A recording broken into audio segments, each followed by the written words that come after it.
Olá a todos, sejam bem-vindos mais uma vez ao canal da Fábula e Tradiciones. O meu nome é Vera Cardoso e hoje trago-vos o primeiro vídeo do novo tema do canal, que se chama Anjos e Demónios de Portugal. Ora, anjos e demónios, o que será isso, pensam vocês? É óbvio que a capa já deu a entender um bocadinho daquilo. A ideia é falar de temas sociais, portanto já não vamos entrar na parte das lendas e dos mitos, é óbvio que há algum imaginário sempre à mistura, mas vamos falar de situações reais, situações boas e situações menos boas. Ou seja, hoje, por exemplo, vamos falar acerca de Matos Lobo, dos últimos enforcados ou condenados à morte em Portugal. Portanto, vamos conhecer um pouco acerca da sua vida, do crime e daquilo que o levou, portanto, e o desfecho neste caso. E depois, é óbvio, vamos falar de outros temas já um bocadinho mais simpáticos, mais agradáveis ao longo do tempo. Esta rubrica irá sair sempre aos sábados, eventualmente, já sabem, pode um ou outro sábado não acontecer, mas há muita coisa para contar, há muita informação para vos passar. Eu espero que gostem. E pronto, vamos então em busca da história do Francisco Matos Lobo e perceber porque é que ele fez aquilo que fez. Vamos? Vamos lá então.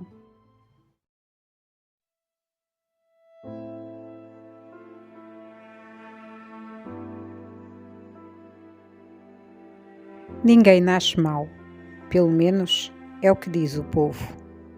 Mas será mesmo assim? Nas ruas estreitas e antigas de Lisboa, lá para o pé do Cais do Sodré e do antigo Cais do Tojo, há uma história que eu tenho para vos contar. Não é uma história bonita de se ouvir, mas é uma história verdadeira. Aqui, infelizmente, tudo foi real. Esta é a história de um crime feito por Francisco de Matos Lobo, filho de José Pedro de Matos Conde e de Dona Maria Vicência Lobo, gente da Amieira, gente de grande prestígio e de estima de toda a população, quer pelas qualidades do seu caráter honrado, quer pelas elevadas virtudes de sua mãe. No verão de 1841, a frase "abri escolas e fechareis prisões" tornou-se mentirosa na boca do povo, apesar de ser frase de um pensador ilustre, porque Matos Lobo tinha então cometido um crime horrendo.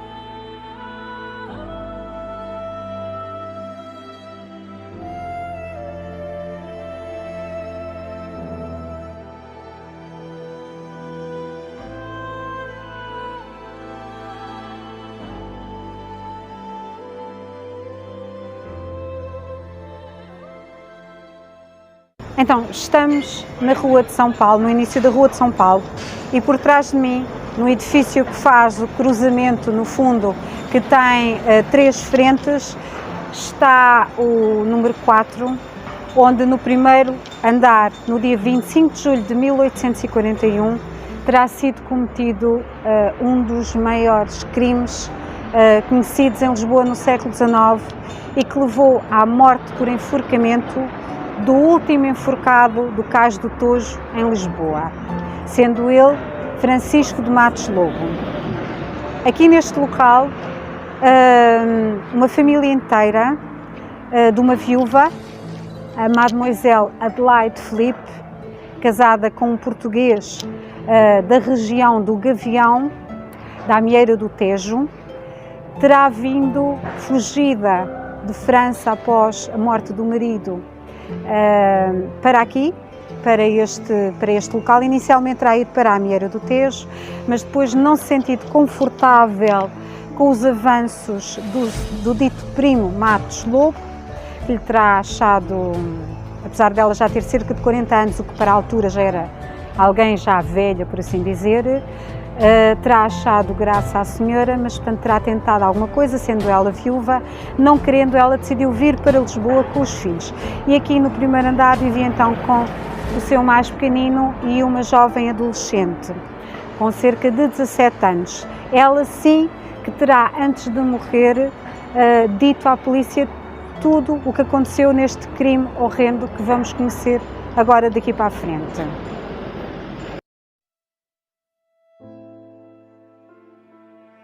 Francisco de Matos Lobo nasceu na Amieira do Tejo. Seus pais, tendo possibilidade, decidiram colocá-lo a estudar para que um dia pudesse seguir a vida eclesiástica. Porém, os sonhos ditos cor-de-rosa, a vontade das ilusões do amor, dos castelos no ar, faziam com que Francisco pensasse numa carreira política. E para isso, ele tinha o dom da palavra e todos à sua volta gostavam dele. Todos menos Adelaide. Adelaide, que era viúva de seu tio e mãe de seus primos, que ao fim de perceber que o seu sobrinho queria mais do que apenas a sua amizade, decidiu sair de Amieira em direção a Lisboa para a sua família poder ter uma vida calma e sossegada naquilo que seria, por pouco tempo, o seu lar. Não contente com esta decisão, Matos Lobo pegou nas suas coisas e seguiu também ele em direção a Lisboa, com a desculpa de que procurava o estatuto social que tanto ambicionava. No dia 25 de julho de 1841, por volta das 11h45 da noite, Frederico Augusto James, residente na Rua do Alecrim, no número 8, que vivia de frente para a janela da jovem filha de Adelaide, que ele tanto adorava, viu alguém atirar um cão pela janela da mesma e viu também que algo se passava, gritos, muitos gritos. Correu até ao cais do Sodré para chamar a guarda e, indo juntamente com eles até à porta de Dona Adelaide, conforme conseguiram finalmente arrombá-la, ouvindo gemidos lá dentro, deram com o horror e com o sangue espalhado por todo o lado. Foi aí que a única testemunha ainda viva lhes disse onde estava aquele que seria o seu assassino, no número 4 da Rua de São Bento.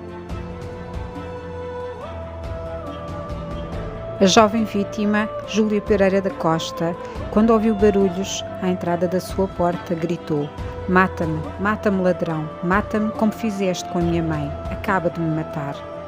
Porque sim, ela estava quase morta quando a polícia a encontrou.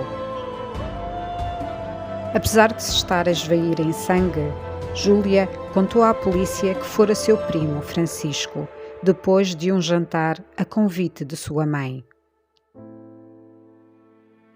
Contou-lhes que seu primo vivia na Rua de São Bento, no número 4, no primeiro andar, e minutos depois a guarda lá estava. Ora, estamos na Rua de São Bento, estamos perto do número 4, que fica exatamente aqui atrás de mim, local onde foi encontrado em sua casa, juntamente com a criada, que vivia com ele na altura, Matos Lobo, após cometer o assassinato. Portanto, isto já minutos depois, portanto, a polícia foi bastante rápida, tendo apanhado praticamente em flagrante e com as roupas todas inundadas do sangue da vítima.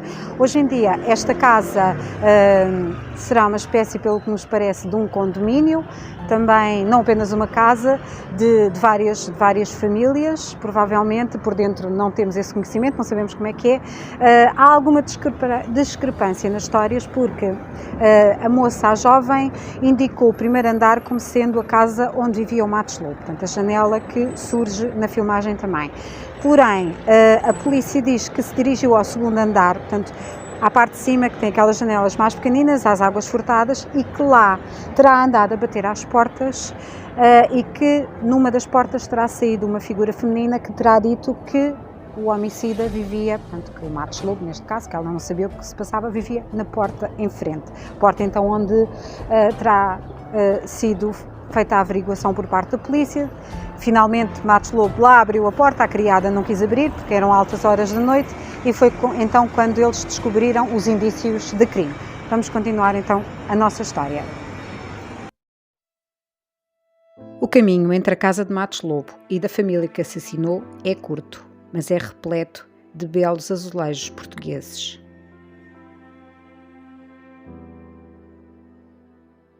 A maior parte deles estão em casas construídas alguns anos após o horrível assassinato.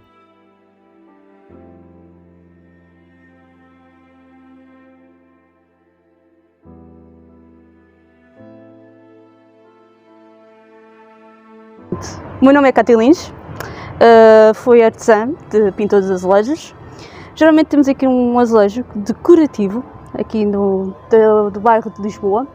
Basicamente o que nós estamos aqui a ver é que há umas pinturas de azulejos que têm várias passadas. Basicamente assim, aquelas mais clarinhas são de uma única passada.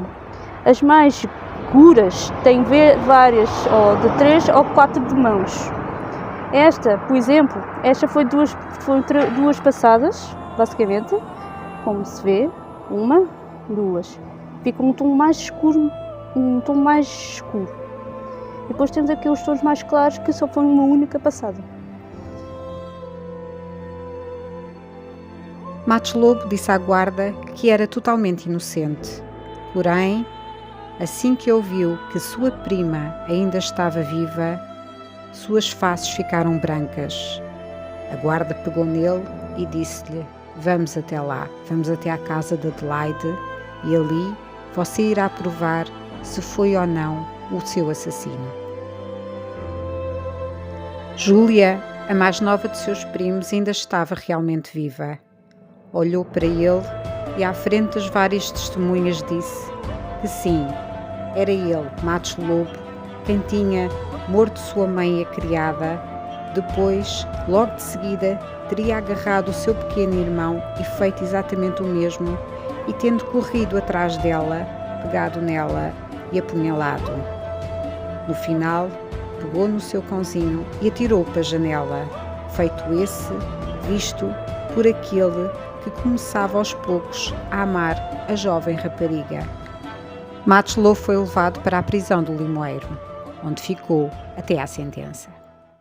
Estamos de volta à Rua de São Paulo, junto ao número 4, ao edifício onde terá sido perpetuado o crime e que liga então ali à Rua do Alecrim, através daquela ponte, onde terá estado uma das testemunhas do crime, que terá visto eventualmente de uma das janelas do primeiro andar, que se vê daqui, que seria a janela do quarto da jovem que ele estava enamorado, portanto da rapariga, portanto a última a falecer durante o crime, a testemunha fulcral, que terá visto então o cão ser atirado. Era normal na altura, quando alguém era condenado à morte por um crime tão hediondo, ser levado até ao local do crime e lá ser lida no fundo a sentença ou a carta que ele teria escrito como um pedido de perdão pelo crime efetuado. Para antes de irmos então até ao local onde finalmente foi feita justiça a esta família, vamos ler um bocadinho da carta que Matos Lobo escreveu. Eu, Francisco de Matos Lobo, achando-me no oratório da cadeia do Limoeiro da cidade de Lisboa, próximo a satisfazer à justiça divina e humana os crimes por mim perpetrados, depois de ter posto em prática, como cristão, os deveres que me prescreve a santa religião de Nosso Senhor Jesus Cristo, que professo e em cuja fé e mistérios sempre acreditei, tenho vivido e quero morrer, julgo do meu dever, antes de exalar o último suspiro da minha vida, declarar que o crime de assassínio perpetrado na noite de 25 para 26 de julho do ano perpetito de 1841, na Rua de São Paulo, número 5, no primeiro andar, nas pessoas de Dona Adelaide Pereira da Costa, Júlia Pereira da Costa, Emígio Pereira da Costa e Narcísia de Jesus, foi por mim tão somente perpetuado, sendo que remoto ou proximamente fosse aconselhado ou coadjuvado sem pessoa alguma, que é este ato tão horroroso e execrando de que me acho, pela misericórdia divina, inteiramente arrependido e que agora mesmo é o meu maior verdugo.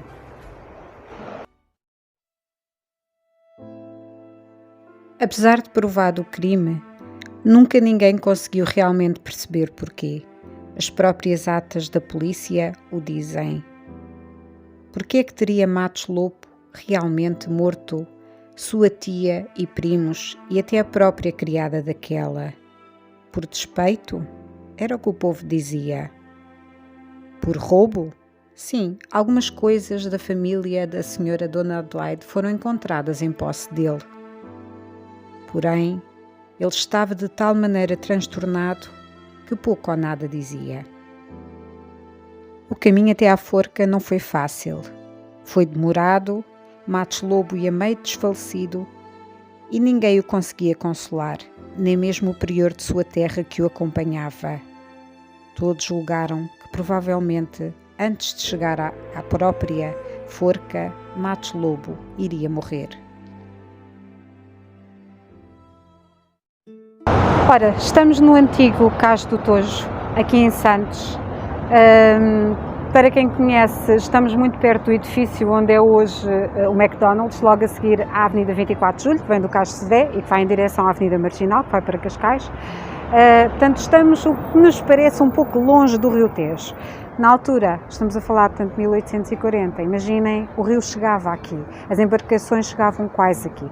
Por isso é que, em termos arqueológicos, ainda hoje, cada vez que se faz obras nesta zona, em toda esta correnteza, junto ao Tejo, mas do lado de terra, por assim dizer, do comboio, da linha de comboio, é possível encontrar destroços marítimos, e inclusive corpos, como já foram encontrados em Belém, há uns bons anos atrás. Portanto, estamos no Cais do Tojo.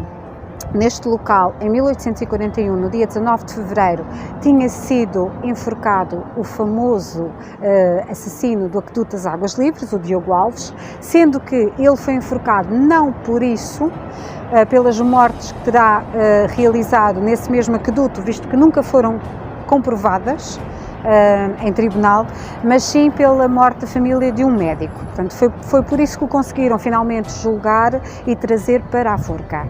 Um ano depois, em 1842, no dia 16 de abril, dá-se aqui portanto, o enforcamento do último enforcado, tanto no Cais do Tojo como em Lisboa, portanto o último condenado à morte.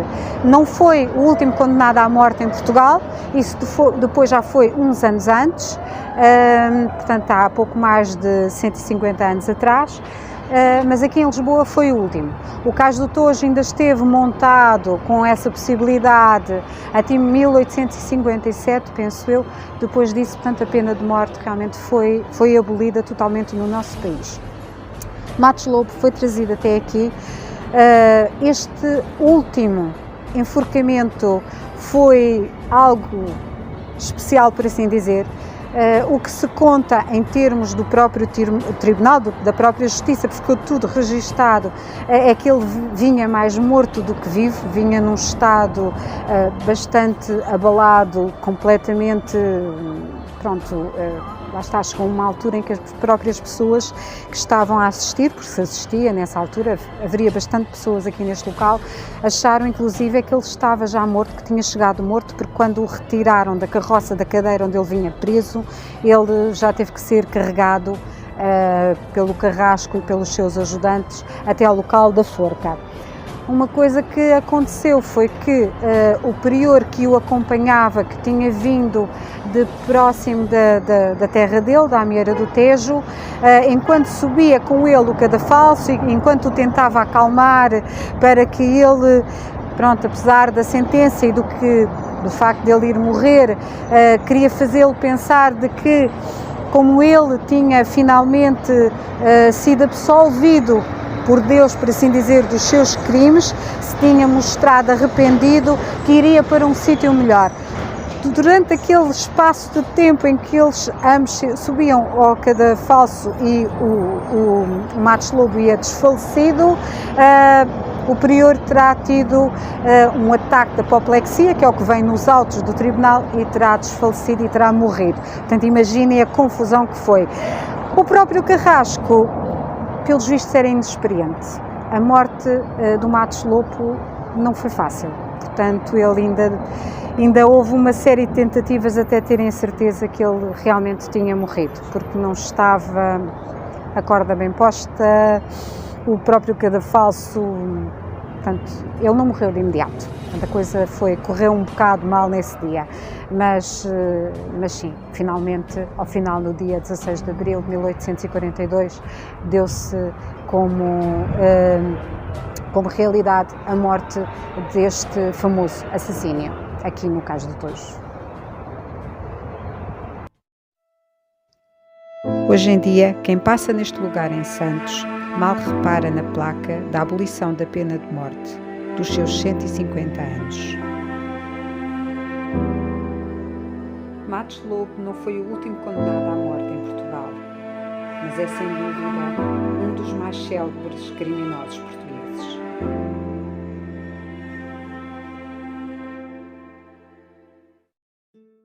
Bem, estamos de volta,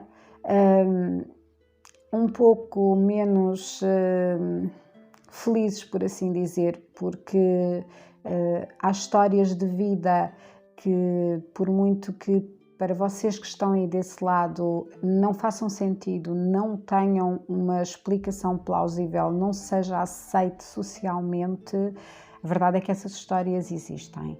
E a verdade que é um pouco aqui no caso do Matos Lobo, nunca a polícia conseguiu realmente saber, à semelhança de outros criminosos célebres, portugueses e não só, o que é que realmente o motivou a fazer o que fez. Portanto, isso é algo que foi com ele, que ele terá se arrependido, mas o que foi feito e já não havia nada a fazer. Muito obrigada pela vossa companhia. Não se esqueçam, subscrevam o canal, ponham um gosto, ativem o sininho para receberem todas as notificações.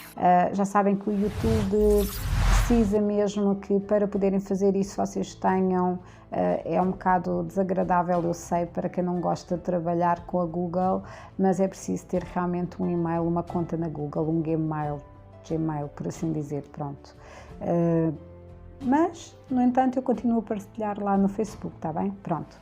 Até à próxima e um bem-aja a todos mais uma vez pela vossa companhia nesta nova aventura.